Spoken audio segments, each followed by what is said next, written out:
દક્ષિણ ગુજરાત જ્યાં વરસશે ભારે વરસાદ. હવામાન વિભાગે કરી છે આ આગાહી. હવામાન વિભાગના અનુસાર 23 સપ્ટેમ્બરે બંગાળની ખાડીમાં લો પ્રેશર સિસ્ટમ સક્રિય થશે, જેને લઈ ગુજરાતમાં વરસાદી માહોલ રહેશે. દક્ષિણ ગુજરાતમાં તો ભારે વરસાદની આગાહી કરાઈ છે. આજે સુરત, નવસારી, વલસાડ જિલ્લામાં ભારે વરસાદની કરાઈ છે આગાહી. તો 25 થી 27 સપ્ટેમ્બર દરમિયાન ડાંગ, તાપી, નવસારી અને વલસાડ જિલ્લામાં ભારે વરસાદની કરાઈ છે આગાહી.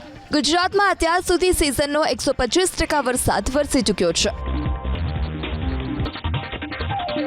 દક્ષિણ ગુજરાત જ્યાં વરસશે ભારે વરસાદ. હવામાન વિભાગે કરી છે આ આગાહી. હવામાન વિભાગના અનુસાર 23 સપ્ટેમ્બરે બંગાળની ખાડીમાં લો પ્રેશર સિસ્ટમ સક્રિય થશે, જેને લઈ ગુજરાતમાં વરસાદી માહોલ રહેશે. દક્ષિણ ગુજરાતમાં તો ભારે વરસાદની આગાહી કરાઈ છે. આજે સુરત, નવસારી, વલસાડ જિલ્લામાં ભારે વરસાદની કરાઈ છે આગાહી. તો 25 થી 27 સપ્ટેમ્બર દરમિયાન ડાંગ, તાપી, નવસારી અને વલસાડ જિલ્લામાં ભારે વરસાદની કરાઈ છે આગાહી.